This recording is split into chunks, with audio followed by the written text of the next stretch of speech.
Bonjour à tous, ici Amélie. Merci d'être sur ma chaîne dédiée à l'économie domestique et à la propreté. On va plonger directement dans le sujet, alors restez avec moi. Un accumulateur de froid est une invention pratique qui permet de transporter des produits périssables même par les journées les plus chaudes. Il est possible de fabriquer ce dispositif de ses propres mains. Le processus n'implique pas de connaissances particulières. Il n'est pas difficile de fabriquer un accumulateur de froid de ses propres mains.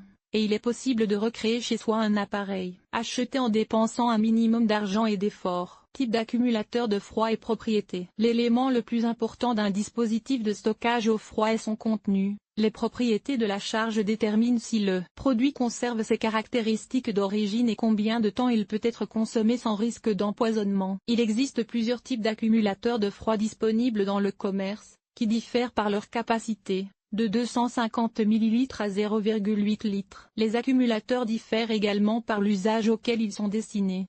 Pour les repas chauds, les aliments congelés, les aliments réfrigérés. Attention!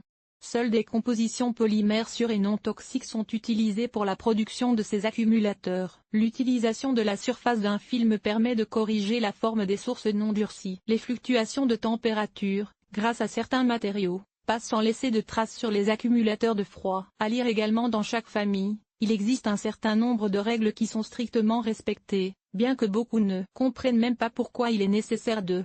Les accumulateurs sont des récipients en plastique scellés contenant une certaine substance. Le liquide agissant comme réfrigérant peut être représenté par de telles compositions. Gel, la partie extérieure est constituée d'un film. Le remplissage est un composé du même nom avec une conductivité thermique importante. Il maintient la température d'origine de l'aliment. Le gel est également capable de créer des zones de température réduite, s'il a été conservé au congélateur pendant plusieurs heures. La carboxyméthylcellulose, qui est à la base du gel des accumulateurs de froid, ne devient pas une cause d'altération des médicaments et des aliments en cas de contact avec ceux-ci. L'eau salée maintient la température entre 20 et plus 8 C. Mais la charge d'une telle batterie n'est pas suffisante pour plus d'une journée. La partie externe de l'accumulateur est en plastique dur, à l'intérieur duquel est versée une solution saline. Mélange contenant du silicium. L'accumulateur est constitué d'un matériau solide et le réfrigérant comprend des polymères avec des cristaux de silicium. Un tel accumulateur pour un sac réfrigérant maintient la température entre 0 et plus 2 C. L'accumulateur ne s'épuise pas pendant une longue période,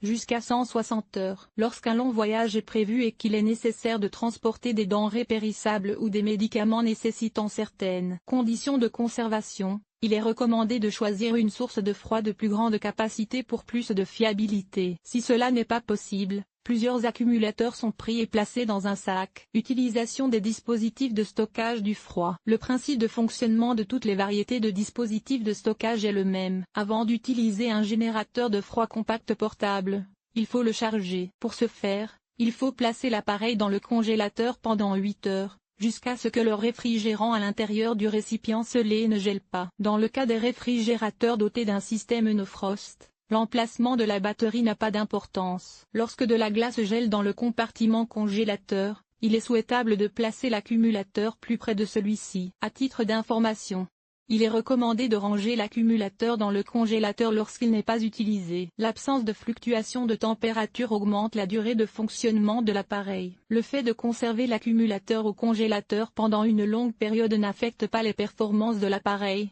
Les températures négatives n'endommagent pas le réfrigérant ni le boîtier scellé. Une fois que la cellule a épuisé sa charge, l'accumulateur est lavé à fond. On le laisse sécher seul et on le remet dans le congélateur. L'accumulateur doit être nettoyé après chaque utilisation, car la condensation qui se produit pendant l'utilisation entraîne une contamination de la surface du récipient scellé. Le matériau est capable d'absorber diverses odeurs d'aliments et de médicaments. Si l'étui a déjà absorbé des odeurs, il est pratiquement impossible de les éliminer, au risque d'endommager le joint hermétique. Le plus souvent, un accumulateur de froid suffit pour un sac réfrigérant, qui est placé au-dessus des aliments ou des médicaments. Mais il est parfois conseillé d'empiler plusieurs accumulateurs. Lorsque plusieurs éléments sont utilisés, ils sont placés non seulement sur les produits, mais aussi entre et sous ceux-ci. Ce besoin se fait sentir dans les situations suivantes: ouverture fréquente du réfrigérateur portable, volume important d'aliments médicaments.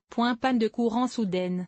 Long trajet. Le taux de charge de la batterie dépend des capacités du réfrigérateur domestique. Un congélateur domestique standard maintient une température interne d'environ 18 C. Dans ce cas, Il faut environ 12 heures pour charger la batterie. À des températures DE23C, la période de charge est standard et correspond à 8 heures. Le nombre de cycles de congélation dans les entrepôts frigorifiques d'usine n'est pas limité. Comment choisir un appareil? Les dispositifs de stockage du froid diffèrent en termes de conception, de type de réfrigérant et de volume de réfrigérant dans un conteneur scellé. Ces paramètres doivent être pris en compte lors du choix d'un dispositif de réfrigération. La couleur du réfrigérant n'a aucune incidence sur les caractéristiques de l'accumulateur et ne supporte aucune charge fonctionnelle, sauf indication contraire du fabricant sur l'emballage. Certains accumulateurs réfrigérés en usine peuvent être non seulement congelés, mais aussi chauffés. La substance contenue dans le récipient est capable de maintenir les aliments au chaud. Lorsqu'il est nécessaire d'utiliser un accumulateur de froid comme appareil de chauffage, il est chargé dans un four à micro-ondes. Le temps de chauffage ne doit pas dépasser le temps spécifié par le fabricant. Attention!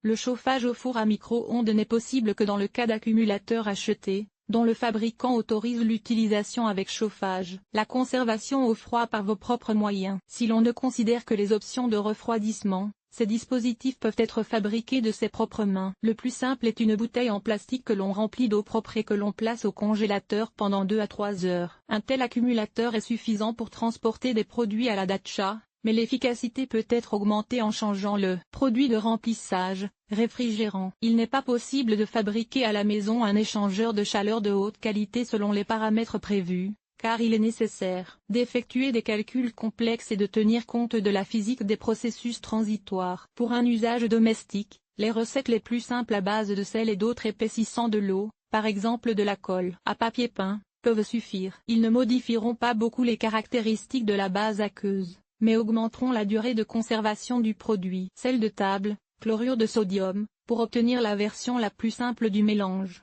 ajoutez 400 g de sel de table à 1 litre d'eau. Pour que le chlorure de sodium se dissolve mieux, le liquide doit être chauffé. La solution obtenue est versée dans des récipients en plastique, bouteilles, sacs solides, packs de jus de fruits. Avant utilisation, il suffit de congeler le récipient. Ce type d'accumulateur de froid vous permettra de conserver des produits dans une boîte isolée thermiquement pendant 12 à 14 heures, à une température d'environ N20C. À lire également, l'une des corvées de cuisine les plus pénibles est à juste titre considérée comme le dégivrage du réfrigérateur. Pendant que toute la glace fond, va passer.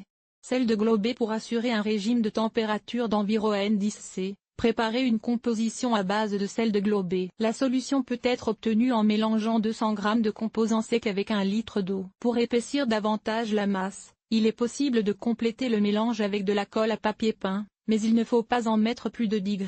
Avant utilisation, l'accumulateur de froid salin pour thermosac est congelé pendant 5 à 8 heures. Colle à papier peint. En plus des variantes de sel, vous pouvez utiliser une solution à base de colle à papier peint. Pour la préparation, diluez 40 g de colle sèche dans 1 litre d'eau. Le mélange doit avoir une structure gélatineuse. Pour l'utiliser, il faut le verser dans des récipients en plastique et le congeler. Les caractéristiques de ce produit artisanal rapprochent les indicateurs de température dans un conteneur thermiquement isolé d'un réfrigérateur ménager. 12 A est maintenu à 0 C. À titre d'information, la solution de colle dans les piles peut être remplacée par une solution de colle ou d'amidon. Les différences dans les indicateurs seront insignifiantes. Les accumulateurs de froid ne sont pas seulement utiles en cas de panne d'électricité ou de voyage. Le fait de placer une telle ressource dans le congélateur permet d'augmenter le degré de congélation des produits et de réduire la consommation d'électricité de l'appareil. Toutefois, avant de choisir une variante parmi les accumulateurs proposés dans le commerce ou de la fabriquer de vos propres mains, en fonction de vos caractéristiques, vous devez déterminer son objectif principal.